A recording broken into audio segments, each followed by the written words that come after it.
Happy Halloween! This one is coming out on the 31st of October, and I had to end this October series. Although I wanted to have a video every day, life has conspired for me not to have the time. But we are ending on a strong one. This is The Secret of the Growing Gold by Bram Stoker. Yes, that's Bram Stoker. The Bram Stoker that wrote Dracula. In this edition are lots of short stories as well as the main story. Now, I was convinced that this was The Secret of Growing Gold, which is some kind of, I thought it was going to be some kind of, like treasure, horror, pirate thing.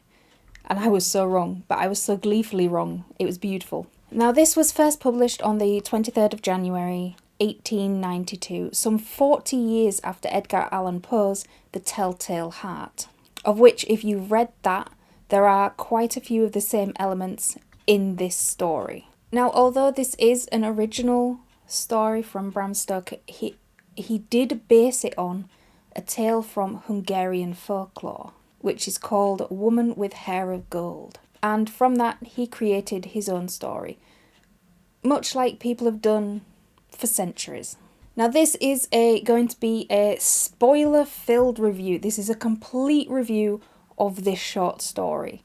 So if you haven't read it, you don't want any spoilers, come back, save this video and come back to me afterwards. But if you are right along on the spoiler train, choo choo, let's go. Can't believe I said that. So we start off right out the gate with some very scandalous gossip. This story follows two families in a country village. One of them being the Delandre family, who used to be generationally wealthy a few decades ago, but were now in rapid financial decline, and they have practically reached rock bottom. And the other family being the Brent family, who were the wealthiest in the area and lived in the village manor. Now, of the Delandre family, only a brother and a sister remained, Wickham and Margaret. And of the Brent family, only one son remained. His parents were dead. And his name is Geoffrey. Now, Margaret is described as being beautiful, voluptuous, reckless, and frequently at odds with her brother Wickham. Due to their very hot tempers, they clashed regularly. Now, Geoffrey is described as swarthy, handsome, and a complete and utter fiend. Don't we just love them? Now, everybody in the village gossips about what debauched goings-on Geoffrey gets up to when he is touring the cities of Europe, say Paris, Vienna, Rome, all that. All the things that a swarthy, handsome fiend of the 18th century could get into. But while he doesn't do those things while he is at home in the village, it is just gossip. Everybody knows it, it's not none of our business really, as long as he doesn't, don't shit where you eat, kind of thing. But now we get on to the scandalous, scurrilous gossip. And the scandal and gossip was rife when Margaret Delandre bore herself so freely, wantonly, and openly as Geoffrey Brent's preferred female companion.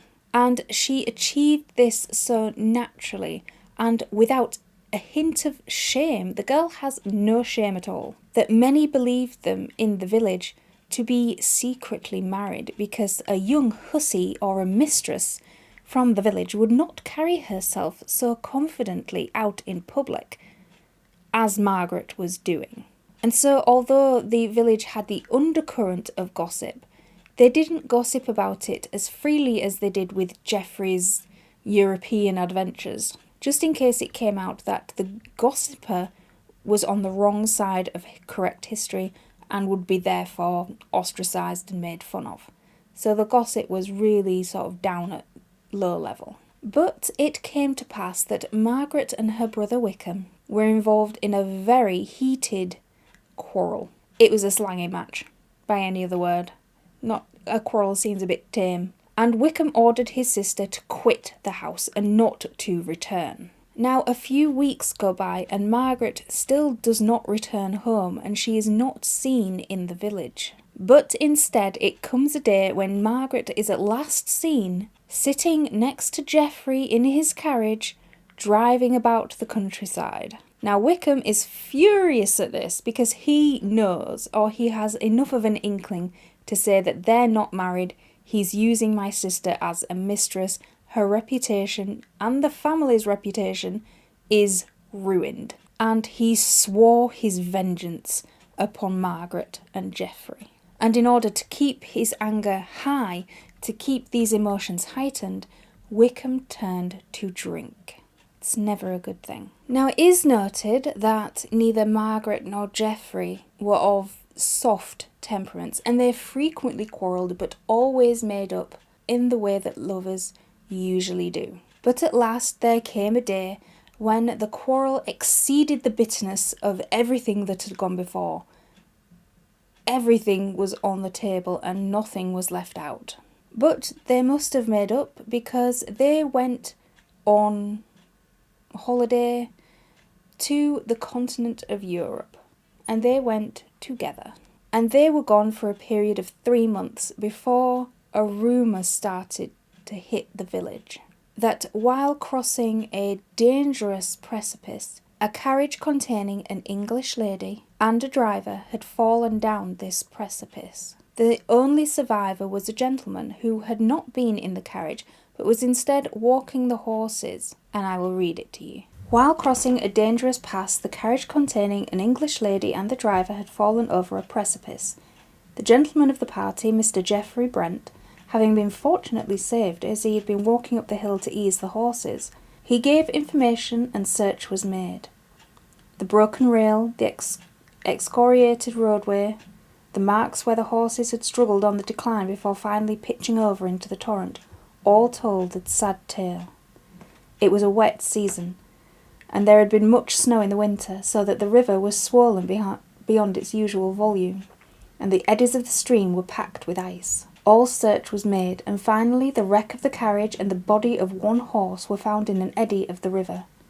Later on, the body of the driver was found on the sandy torrent-swept waste, but the body of the lady, like that of the other horse, had quite disappeared, and was, what was left of it by that time, whirling amongst the eddies of the Rhone on its way down to the Lake of Geneva. Wickham Delandre made all the inquiries possible, but could not find any trace of the missing woman. He found, however, in the books of the various hotels, the name of Mr. and Mrs. Geoffrey Brent, and he had a stone erected at Zermatt to his sister's memory, under her married name, and a tablet put up at the church at Breton, the village that they lived in her honour. Now, Geoffrey did not return to the village until a year later, when it was announced in a letter from Geoffrey to the vicar of the parish that he would be returning to his ancestral home, but he would not be alone, for he was now some months married to an Italian lady. He also sent directions for work to begin on such his ancestral home,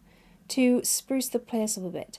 The old hall, he wanted to renovate it. Now when they arrived, his new wife was dark-haired and beautiful, and Geoffrey was beyond himself with happiness. Every time he looked at her, it was a man in love. A few more months passed, and his bride found herself with child, and all was bliss. Now I'm going to read a little bit more because I can't do this justice. All the time, Wickham Delandre nursed his revenge. Deep in his heart had grown up a purpose of vengeance which only waited an opportunity to crystallise and take definitive shape. His vague idea was somehow centred in the wife of Brent, for he knew that he could strike him best through those he loved, and the coming time seemed to hold in its womb the opportunity for which he longed. One night he sat alone in the living room of his house. He thought he heard a noise of someone at the door and looked up. He called savagely for them to come in, but there was no response. He sank into an alcoholic daze, but suddenly awoke to see standing before him someone or something like a battered, ghostly edition of his sister. For a few moments there came upon him a sort of fear. The woman before him, with distorted features and burning eyes, seemed hardly human, and the only thing that seemed a reality of his sister, as she had been, was her wealth of golden hair, and this was now streaked with grey. She eyed her brother with a long, cold stare, and he too, as he looked and began to realise the actuality of her presence, found the hatred of her which he had once again surging up from his heart. "Why are you here? You're dead and buried. I am here, Wickham Delandre, for no love of you, but because I hate another even more than I do you." And a great passion blazed in her eyes. "Yes, him," she answered. "But make no mistake, my revenge is my own, and I merely use you to help me to it." Wickham asked, "Did he marry you?" The woman's distorted face broadened out in a ghastly attempt at a smile. It was a hideous mockery, for the broken features and seamed scars took strange shapes and strange colours, and queer lines of white showed out as the straining muscles pressed on the old skin. "So you would like to know? It would please your pride to feel that your sister was truly married? Well, you shall not know. That was my revenge on you, and I do not mean to change it by a hair's breadth. I have come here tonight simply to let you know that I am alive, so that if any violence be done me where I am going, there may be a witness." "Where are you going?" demanded her brother. "That is my affair, and I have not the least intention of letting you know." Wickham stood up, but the drink was on him, and he reeled and fell. As he lay on the floor, he announced his intention of following his sister, and with an outburst of splenetic humour told her that he would follow her through the darkness by the light of her hair and of her beauty. At this she turned on him, and said that there were others besides him that would rue her hair and her beauty too. "As he will," she hissed, "for the hair remains though the beauty be gone. When he withdrew the linchpin and sent us over the precipice into the torrent, he had little thought of my beauty. Perhaps his beauty would be scarred like mine were he whirled as I was among the rocks of the Visp and frozen on the ice pack in the drift of the river. But let him beware. His time is coming." And with a fierce gesture she flung open the door and passed out into the night. That book's heavy. Now later that night, a noise woke our blissful wedded couple, and Geoffrey, being the man he was, went to investigate. Now his wife, we don't get a name. His wife fell back asleep as Geoffrey had told her, but she was awoken from her slumber once again, at a smothered cry echoing through the house. She went out and called her husband's name, and he appeared at the door to the old hall, which was closed for renovations. He was harsh and stern and ordered her to go back to bed. He was having to do some work. Now she went back to bed, but she did not go back to sleep, and she heard the following. There was a long pause of silence, and then the sound of some iron implement striking muffled blows. Then there came a clang of a heavy stone falling, followed by a muffled curse. Then a dragging sound, and then more noise of stone on stone. She lay all the while in an agony of fear, and her heart beat dreadfully. She heard a curious sort of scraping sound, and then there was silence. Now from that day, Geoffrey did not seem himself, and often wandered into the old hall, not doing much but just wandering around in there. He dismissed all the workers that were working on the renovations, but when they asked when they could come and pick up all their stuff, Geoffrey told them to leave it exactly how it was and come back for it at a later time. It was not to be disturbed. Now Wickham had not given up his vengeance even at his sister's appearance and her words, and he often tried to accost Geoffrey and his new wife out and about in the village, or when he saw their carriage out riding, finally shouting after her, "What has become of my sister, your wife?" which almost led to the new Mrs. Brent fainting away, because she had absolutely no knowledge of her. Now that night Geoffrey was again wandering about in the old hall, and he found himself standing in front of the stone fireplace, just staring into space, when he looked down and stepped back with a cry. There, sure enough, through the crack in the hearthstone, were protruding multiple threads of golden hair, just tinged with grey. Now Geoffrey took out a match and burned these hairs away, covering the evidence. Now for the next week he could not find the time to go and check what was happening with this fireplace. There was always something for him to do, something for him to look over, something to take his attention away from going back into the old hall. And he was in agonies over what people would discover if they went in there, even knowing that it was closed for renovations and the door was locked. In case somebody went in and saw the golden hairs coming out of this hearthstone. Now that is not the only thing that he was in fear of. He was in fear of somebody discovering the murdered body of a woman which he had stashed outside of the house. His wife grew ever more suspicious of his behaviour. Wickham had spoken to her at length and told her everything that Geoffrey had done to his sister, everything that they were to each other, and his sister never coming back. And when she told Geoffrey that Wickham had told her this, he flew into a torment of rage. He was in the old hall when she told him this, and as she tried to calm him down, her gaze fell on the stone fireplace and the hearthstone underneath it. And she shrieked, and she grabbed him and dragged him away from the fireplace and away from the old hall. And that same night, she fell victim to a raging fever. Many doctors came, nothing helped. She was just mentally snapped. Now, Geoffrey had been told to let his wife do whatever she wants. Go wherever she wants to go. Don't try and stop her, but just try and keep her warm. She has to ride this thing out. And so we come to the last page, which I will read for you now, because notes won't do this justice. "Come," she said, "come to the old hall. I know where the gold comes from. I want to see it grow." Geoffrey would fain have stopped her, but he feared for her life or reason on the one hand, and lest in a paroxysm she should shriek out her terrible suspicion, and seeing that it was useless to try to prevent her, wrapped a warm rug around her and went with her to the old hall. When they entered, she turned and shut the door and locked it. "We want no strangers amongst us three tonight," she whispered with a wan smile. "We three? Nay, we are but two," said Geoffrey with a shudder. He feared to say more. "Sit here," said his wife as she put out the light. "Sit here by the hearth and watch the gold growing. The silver moonlight is jealous. See, it steals along the floor towards the gold. Our gold." Geoffrey looked with growing horror and saw that during the hours that had passed the golden hair had protruded further through the broken hearthstone. He tried to hide it by placing his feet over the broken place, and his wife, drawing her chair beside him, leant over and laid her head on his shoulder. "Now do not stir, dear," she said. "Let us sit still and watch. We shall find the secret of the growing gold." He passed his arm around her and sat silent, and as the moonlight stole along the floor, she sank to sleep. He feared to wake her, and so sat silent and miserable as the hours stole away.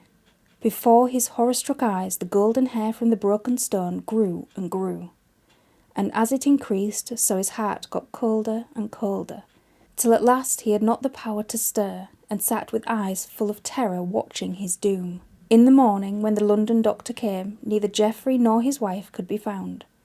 Search was made in all the rooms, but without avail. As a last resource, the great door of the old hall was broken open, and those who entered saw a grim and sorry sight. There, by the deserted hearth, Geoffrey Brent and his young wife sat cold and white and dead. Her face was peaceful, and her eyes were closed in sleep. But his face was a sight that made all who saw it shudder, for there was on it a look of unutterable horror. The eyes were open and stared glassily at his feet, which were twined with tresses of golden hair, streaked with grey, which came through the broken hearthstone. Ooh. I loved this story. The gothic setting, the ghostliness, it's perfect. My only criticism of it is that it is much, much too short. I would have loved it to be longer, to really get into that mental psyche of the people in it, because there's only like 4 characters in it anyway. I feel that the information in there was juicy enough to be really padded out and to make the story a lot longer. And there isn't one good character in this. They're all despicable. They're all deplorable. They've all got something wrong with them. Except his new wife, which, you know, she's alright, but she turns her mind's a bit, you know, snapped by the end, but she was alright. But the other 3, awful, and so much fun to read. And that ultimate revenge right at the end was just perfection. No one is innocent in this. No character is innocent in this. Apart from Mrs. Brent. I do feel a bit of pity for her, but not that much, because we don't know her. But the rest of them, got exactly what they deserved. I loved every minute I was reading this. This gets 4 stars from me. It didn't get the 5 just because it was too damn short. I wanted it bigger. I wanted it longer. Don't we all? But if you get the chance, I would highly advise you to pick this little story up. It's not that well known. Of course, Dracula overshadows all of his other works. But this, it's a ghostly little gem just waiting to be seen. So let me know your thoughts down in the comment section below. And happy Halloween.